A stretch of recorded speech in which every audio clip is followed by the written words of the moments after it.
दुनिया के 3 देशों में बड़े खतरे का सायरन बजने लगा है, क्योंकि दुनिया का मोस्ट वांटेड सीरिया विद्रोह का मास्टरमाइंड जुलानी आज खुद कैमरे पर आया और हमा शहर पर कब्जे का ऐलान कर दिया। जुलानी ने कहा कि आज हमारा 40 साल का बदला पूरा हुआ।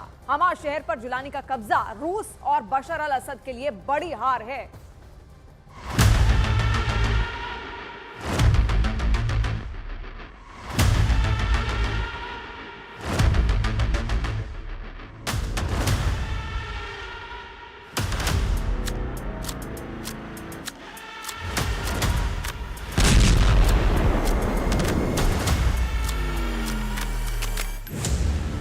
पहली बार टीवी पर पुतिन का दुश्मन, हमा के चौराहे से जुलानी का ऐलान, असद से 40 साल का बदला पूरा, दमिश्क के दमन की तैयारी, पुतिन को सीरिया में लगा 440 वोल्ट का करंट। सीरिया युद्ध के बीच आए इस वीडियो को देखकर रूस वाले पुतिन की टेंशन टाइट हो गई है। जुलानी ना सिर्फ कैमरे पर आया बल्कि ईरान और पुतिन को साफ साफ ललकारते हुए कहा कि 40 साल का बदला मैं लूंगा, रोक सको तो रोक लो। जुलानी के विद्रोहियों ने बशर अल असद के एक और सबसे बड़े किले को फतह कर लिया है। एक हफ्ते से चल रही लड़ाई में अलेप्पो के बाद बशर अल असद की यह दूसरी सबसे बड़ी हार है। जब एचटीएस के लड़ाके सीरिया के हमा शहर में घुसे तो बशर अल असद के सैनिक वहां से भाग खड़े हुए। बिना किसी मुकाबले के असद की सेना ने हथियार डाल दिए। हमा सीरिया के लिए बेहद ही अहम है, क्योंकि सीरिया की राजधानी दमिश्क का रास्ता यहीं से होकर जाता है। एचटीएस की ये फतह पुतिन और खामेनेई के लिए खतरे का बड़ा अलार्म है। बिस्मिल्लाहिर्रहमानिर्रहीम। उबश्शिरुकुम इख्वानी अन इख्वानकुम मुजाहिदून अथ-थुवार क़द बदअू बिद्दुखूल इला मदीनति हमा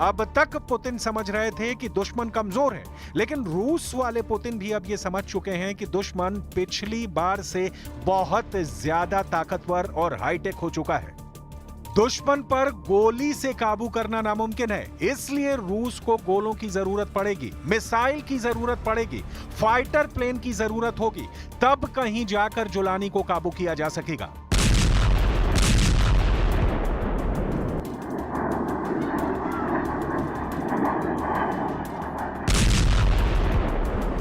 लेकिन पुतिन के साथ दिक्कत यह है कि उनके पास हथियारों की कमी पड़ गई है।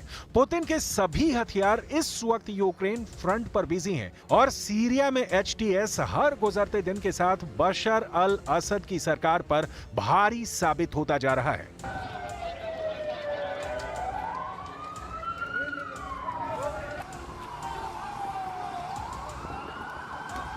यूक्रेन के बाद अब सीरिया में रूसी सेना को जोरदार लड़ाई लड़नी पड़ रही है। अलेप्पो में कब्जा करने के बाद हयात तहरीर अल शाम यानी एचटीएस के विद्रोही रणनीतिक शहर हमा की ओर बढ़ रहे हैं। एचटीएस विद्रोहियों के निशाने पर टार्टस है, जहां पर रूस की सेना ने अपना नौसैनिक अड्डा बना रखा है। इस बड़े खतरे को देखते हुए अब रूसी सेना ने सीरिया के अंदर ही इस नौसैनिक बेस से मिसाइलों की बौछार शुरू कर दी है।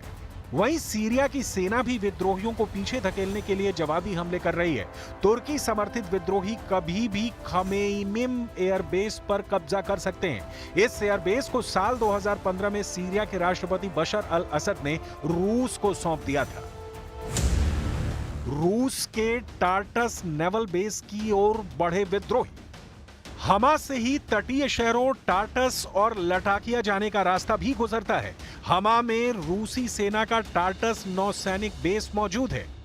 रूस ने 1971 से सीरिया में मौजूद टार्टस नौसैनिक अड्डे का संचालन किया। रूस अभी भी सीरिया में खमीमिम एयरबेस का संचालन करता है। एक्सपर्ट्स के मुताबिक सीरिया भूमध्य सागर में मॉस्को का एकमात्र सैन्य आधार है। पूरे भूमध्य सागर और उत्तरी अफ्रीका में रूस की ताकत के लिए टार्टस नौसेना बेस बेहद अहम है। रूस टार्टस बेस का इस्तेमाल सीरिया के उत्तर पूर्व में अमेरिकियों को संतुलित करने और यूरोप के साथ ही चीन के खिलाफ अपनी शक्ति को प्रदर्शित करने के लिए करता रहा है। रूसी नौसेना के इस बेस पर जब से खतरा मंडराया है, रूस एक्शन में आ गया है। रूस ने अपने 5 युद्धपोतों और 1 किलो क्लास की सबमरीन को यहां से निकाल लिया है, क्योंकि रूस का अब ये पावर सेंटर खतरे में पड़ गया है। HTS के अलावा इस लड़ाई में उसे तुर्की के समर्थन वाले सीरियाई मिलिशिया सीरियन नेशनल आर्मी का भी साथ मिला हुआ है। इस बीच हजारों की तादाद में आम नागरिक इस लड़ाई की वजह से विस्थापित हो चुके हैं। कड़कड़ाती ठंड में लोग सड़क के किनारे और टेंटों में जिंदगी बिताने के लिए मजबूर हैं।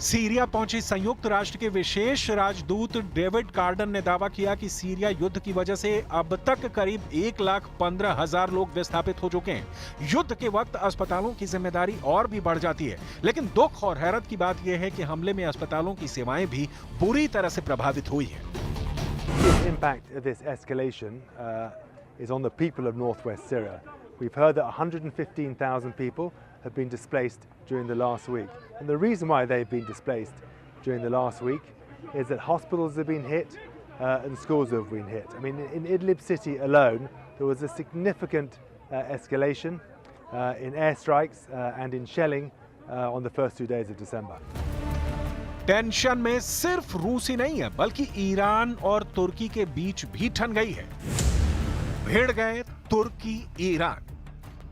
सीरिया में हुए इस विद्रोह को करीब 10 दिन का वक्त गुजर चुका है और अब तक ये साफ हो चुका है कि विद्रोहियों के लिए गोला बारूद से गोली और राशन पानी का इंतजाम तुर्की के राष्ट्रपति रेजेप ताइप एर्दोआन की तरफ से किया जा रहा है। HTS विद्रोहियों को तुर्की का खुलेआम समर्थन है, जबकि सीरिया में ईरान खुले तौर पर बशर अल असद की सरकार को समर्थन दे रहा है। तुर्की पर आरोप लगाते हुए ईरान के विदेश मंत्री ने तुर्की पर विश्वासघात का आरोप लगाया। ईरानी विदेश मंत्री अरागची ने साफ किया कि अगर बशर अल असद को सीरिया में उनकी सेना की जरूरत महसूस होगी तो ईरान अपनी सेना को तैनात करने में जरा भी देर नहीं लगाएगा। आप भी सुनिए अरागची का बयान।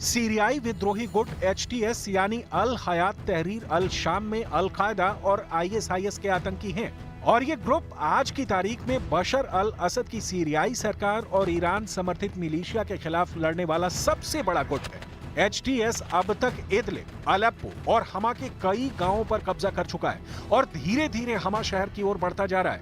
यही पुतिन के लिए सबसे बड़ा तनाव है, क्योंकि पुतिन के खुलेआम समर्थन के बावजूद अलेप्पो को कब्जा करने में HTS कामयाब रहा है और अगर हमा उसके कब्जे में आया तो रूस के लिए बेहद अहम टार्टस बेस HTS के कब्जे में आ सकता है।